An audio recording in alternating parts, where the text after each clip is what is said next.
Welcome to the Cabral Concept, where board-certified naturopath and integrative health practitioner Dr. Stephen Cabral shares how he was diagnosed at the age of 17 with a life-altering illness and given no hope for recovery. It was only after studying and traveling all over the world did he discover how to combine ancient Ayurvedic healing practices with state-of-the-art naturopathic and functional medicine to fully rebalance the body and re-energize it with life. It's time to discover how to get well, lose weight, and finally feel alive again. And now, here's your host, Dr. Stephen Cabral.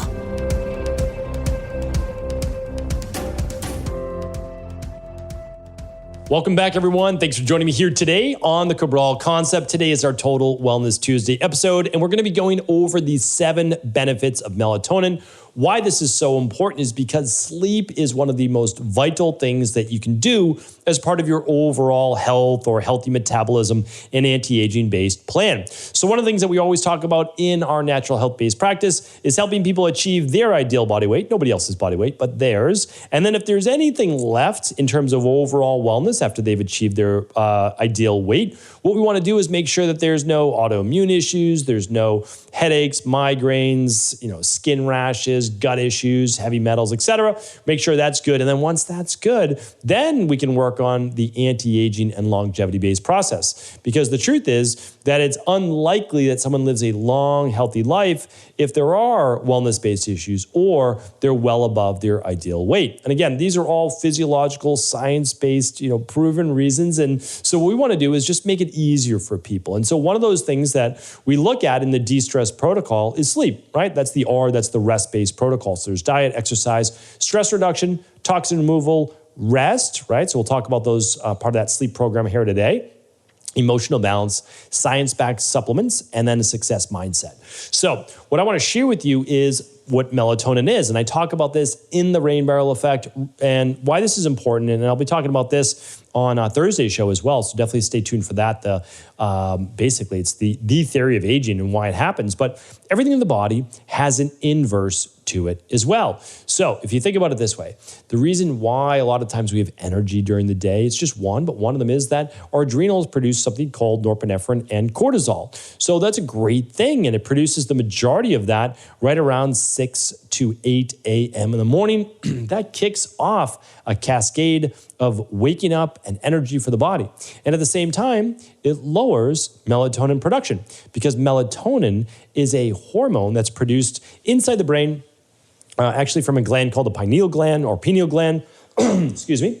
And it gets signaled hopefully later at night, and we'll talk about when that is, as it's time to get ready for sleep. And that hormone helps us get to sleep and also stay asleep. So one of the reasons why this amazing process works so well is because in the morning, our eyes are exposed to blue light in different spectrums from sunlight. So it's very, very helpful to be able to get early morning light. Now, if you're not able to, I've talked about this on a previous show, and maybe I can link it up here today as well. Today's show notes will be at stephencabral.com/2587. And it's called a light box. It's simple. It's easy.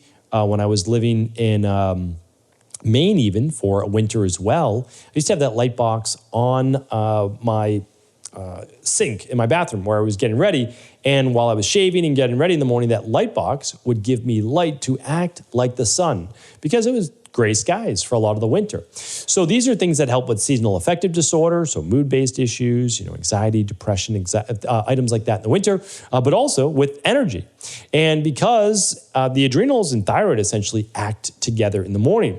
Now, as the sun is setting, it's equally as great to be able to see the setting sun at night because that helps to signal then a lowering of cortisol. It's already getting lower, hopefully naturally anyways, and then a gentle rise in melatonin. So about 6 in the morning, cortisol will begin to rise.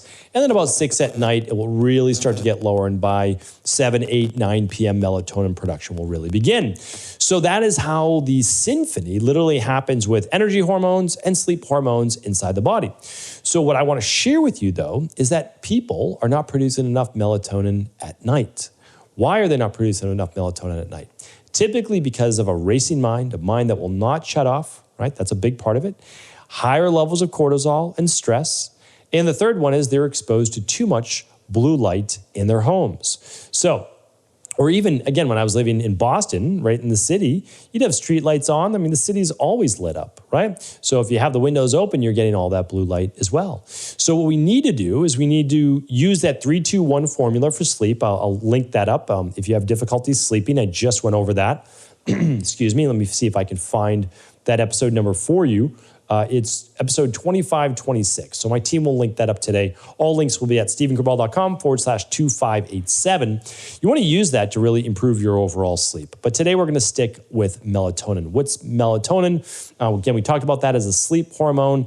And how does it help, though, if we want to go beyond sleep? So it helps get us to sleep and keep us asleep. Great. So we know that. But there are other reasons why we want to be able to boost melatonin levels. Okay, this is crucial. One of them, believe it or not, is for eye health. Melatonin is one of the most powerful antioxidants that we know about as well. Well beyond sleep hormone, it's a powerful antioxidant. And so if you're dealing with any type of vision health-based issues, you may want to look into supplemental melatonin. We'll talk about that a little bit more towards the end. What you want to do is max out your natural melatonin. Like that's the goal, but I'm going to talk about supplemental. I'm also going to talk about testing your melatonin levels if you'd like to. So all these things are possible. So eye health is a huge one. We use a product, I think it's called Daily Vision and Eye Health, that has lutein, zeaxanthin, astaxanthin. It does not contain melatonin because you can take that during the day, but you may add melatonin to that. Those are really, really powerful antioxidants for eye health. Another one is actually helping with the mitochondria. So a lot of people don't know this, but if you have a lot of oxidative stress in your body, you're actually going to deteriorate, break down, and not allow for what's called mitochondrial biogenesis, or the rebuilding of mitochondria in your body. And again, why does that matter? Because those mitochondria produce the energy. They produce something called ATP. You've probably heard that before. It's called adenosine triphosphate, and that actually enables you for those short bursts of energy.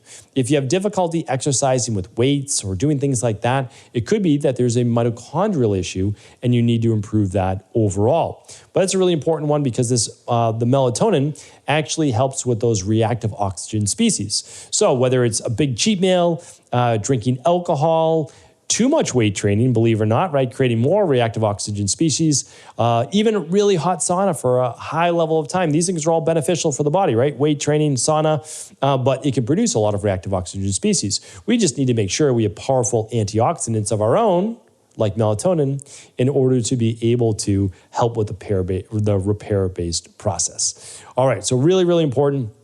The last part with the mitochondria I want to add, and we'll probably talk about this in the future, is something called reactive nitrogen species. And again, these things can be detrimental in terms of oxidative stress in the body. So we'll talk about that. Melatonin production helps with all of those.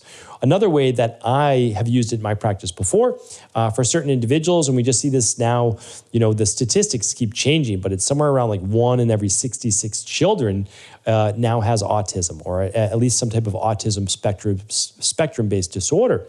And we know from clinical studies that many children with autism or ASD do not produce enough melatonin. So they're not getting the proper repair at night. They're producing higher levels of stress hormones, and it's typically connected with gut issues as well, and even heavy metals. So one thing we look at is just making sure that children with ASD are able to get a good night's sleep. And that's really, really important because a good night's sleep is paramount to both the mind and body health and balance. So that's another way that we use it. And again, you may want to look into that again if you have a family member or you're working with a practitioner that helps specialize in autism. Whenever I do quite a number of trips to the West Coast, so I'm an East Coast kind of guy, and I travel the West Coast quite a bit. And if it's an extended period of time, I will actually use, and I have a whole podcast on this, so I'll try to link that up, caffeine in the morning to reset my circadian rhythm, and melatonin at night in order to be able to improve overall balance. Now, this is actually not very difficult going to California because for most people, it's not much of a challenge, right, to stay up a little bit later. That part is, oftentimes a little bit easier, especially if you're out having a later dinner, whatever it might be. But I use it when I come back to the East Coast. So let's say if it's just a short trip, I stay on East Coast time. But if I'm out there for a week, it's unlikely, and I have events and I have dinners and I have speaking, whatever it might be, it's unlikely I'm going to be able to stay on the East Coast time. So let's say that I'm going to bed at 10 p.m. out there, my typical normal bedtime. Well, that's 1 p.m. or 1 a.m. on the East Coast. So now I get back after a week. Well, my body is not ready to go to bed at 7 p.m., which would be 10 p.m. West Coast time. So what I can do is I can actually use a little bigger dose of melatonin, only for maybe 2-3 days maximum, in order to be able to reset that circadian rhythm, and then just have a small cup of coffee in the morning to be able to then help produce more of those cortisol levels at the time I would typically want them to rise, right? So really, really easy way to combat a jet lag, like really easy. There are more advanced ways, but that's a super simple one in order to reset that circadian rhythm. Another one I wanted to share with you is, and this is one that we've been using quite a bit. And I'll combine these two. Overall immune balance. So if your body is producing higher levels of cortisol in the short term or more norepinephrine, it can give you a little bit of an immune boost. But chronic stress and chronic cortisol actually can weaken your immune system. So melatonin will simply help you to produce less cortisol at night, because if you're producing more melatonin at night, then you're dropping cortisol levels, because remember, they work in an inverse ratio. So if you increase your melatonin production, cortisol goes down. If you increase your cortisol production, melatonin goes down, right? So if you see blue light, cortisol goes up, melatonin goes down. That's why it's not good at night. And if you see the blue light in the morning, great, cortisol goes up, melatonin goes down. So we really want to look at that. That's absolutely crucial. So that's a big part of the immune system. Again, if your immune system is dysfunctional, you're going to want to look at balancing your overall circadian rhythm. I'll do other podcasts in the future, but I talk about this quite in depth too in my book, The Rain Barrel Effect. Now, by the way, that's free. Literally, it's free on my website, so I don't want to feel like I'm promoting that too much. You, of course, can get it on Amazon if you'd like, but it is free on my website. You just literally pay for shipping. I pay to print the book now. That's what I've been doing. So the last part is this. We're not going to talk specifically about any specific viral names, but clinical research and studies have now shown that melatonin can be a great add-on for a natural health or whatever intervention you'd like to take with certain viral-based issues. Part of that can be the overall improvement in sleep, right? Decreasing cortisol, getting yourself into more deep sleep, more REM sleep, all of that matters, right? Because deep sleep is improving the body, right? At a physiological body level, and REM sleep is helping to repair the overall mind. And that's important too, because if there's a lot of inflammation in the brain, well, you're more likely to have brain fog as well. So they're both important, right? Deep sleep and REM sleep. Deep sleep should be about 90 minutes. And REM sleep about 2 hours. I have a lot of podcasts on those. And if you ever can't find a podcast at stephencabral.com/podcast by searching, do feel free to reach out. Just reach out inside of cabralsupportgroup.com. We'll find it for you. So just let us know. We'll be happy to help. All right. So the last part is this.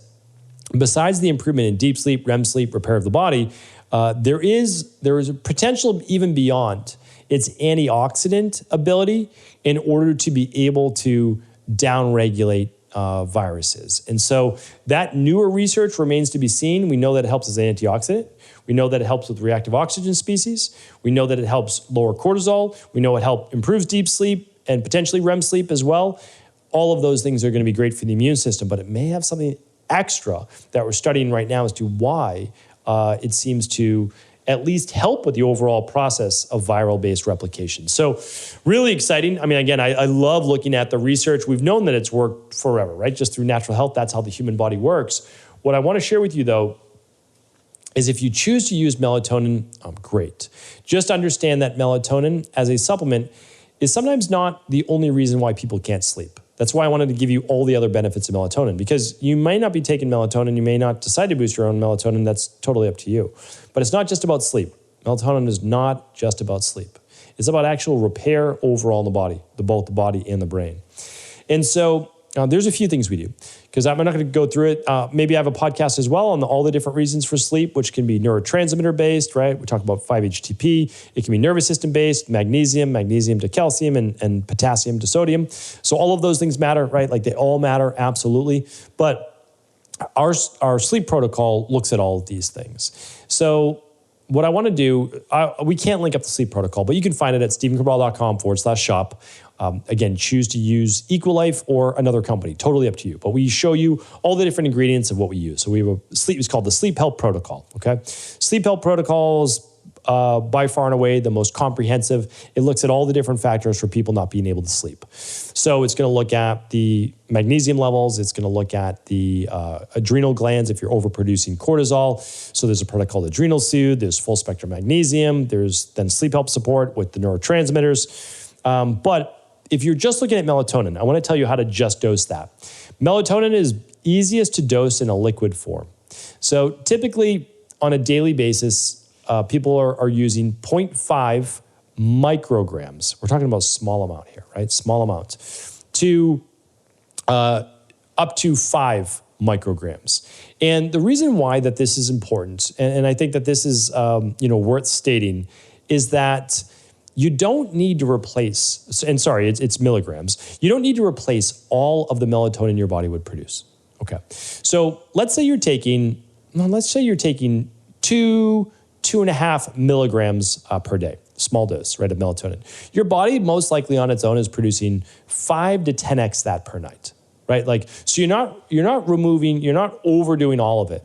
A lot of the people in our practice actually use the liquid melatonin, which is the non-drowsy formula, in order to just reduce the cortisol at night, turn off the racing mind, and then help them fall asleep, and their body kind of takes it from there. So it's one way of looking at it. It's my preferred way, really. Like, I'll use the Adrenal Soothe. We use it all the time. The full spectrum magnesium, that's great for the overall nervous system, the hormones, etc. But a small dose. So I'm not a mega dose nutritional supplement person in general. Now, you might say, well, what about, when someone has a virus and they're taking 10 milligrams of melatonin, or maybe even more? I understood. Yes. For maybe a 2 to 3 week period of time, you are taking that much. And then you're gradually tapering down by like 2.5 milligrams a day. And at night, meaning because you're not using it during the day, you're only using it at night. So I should give you that caveat as well. Melatonin is best used anywhere from 30 minutes before bed to right before bed, if you want, to 2 hours before bed. If you're someone that really takes a long time to wind down, use the 3-2-1 sleep formula. I share that in the podcast. But take melatonin an hour and a half, 2 hours before bed. You can do that without a doubt. And so what I do, and even myself, this is what I do, is I take 2.5 milligrams typically a night. And I do that just about 20, 30 minutes before bed. And all that does, it makes a monumental difference in my overall deep sleep, and allows me to fall asleep faster. It's called latency, how quickly you fall asleep. Without melatonin, it takes me a little bit. With it, it's within 5 to 10 minutes. It's like I'm a totally different human being. So that small dose of melatonin, I get all the antioxidant benefits with it, and I also knock down that stress hormone that my body can produce a good amount, and allows me just to simply wind down. So what I always believe in doing maximizing your own natural health. I try to exercise a little bit earlier in the day. I use the 3-2-1 formula. I'm using amber-based lights at night. I'm turning off the blue lights. I'm wearing blue light blockers, all those things. And then just giving a little bit of help, right, through taking some non-drowsy liquid melatonin. That's what I found to be really, really helpful. Wanted to share that with you. So again, anywhere from 30 minutes before bed to 2 hours before bed. And start small. Like, start at 0.5 or 1 milligram, honestly. Because if you don't need more, you don't need more. I used to use 5 milligrams, and then I weaned down to 4 milligrams, and it's very easy with a liquid dropper, right? Because every dropper is basically 2.5 milligrams. And then you just wean down just a little bit more, and then you can be at the lowest possible dose that you need. And some people might always want to use a little bit because they believe in the anti-aging longevity-based benefits of it. And some people might want to come off completely. But it's one more way to help better regulate that circadian rhythm and get all the benefits. And I wanted to share with people the benefits go well beyond just sleep. So hopefully this was helpful. Again, do feel free to let me know if you have any comments, any follow-up questions. Always happy to help. Take care. And all the show notes today will be at stephencabral.com/2587 with plenty of continuing education there as well. All right, take care. Are you ready to heal yourself and then go on to heal others? If so, the Integrative Health Practitioner Institute can help you discover proven functional medicine protocols that blend the best of 7 different healing disciplines from around the world. I personally share with you the exact handouts and protocols I use in my private practice that enable people to get well, lose the weight, and live longer, stronger.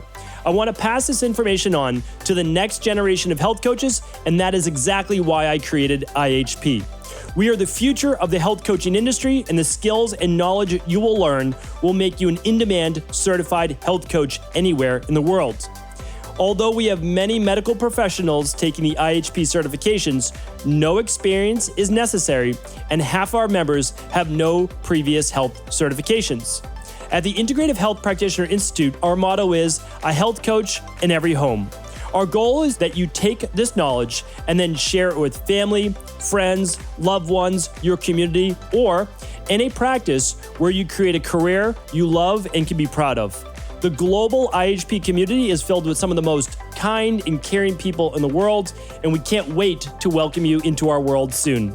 For more information or to set up a discovery call with one of our IHP Health Coach graduates, simply head over to integrativehealthpractitioner.org.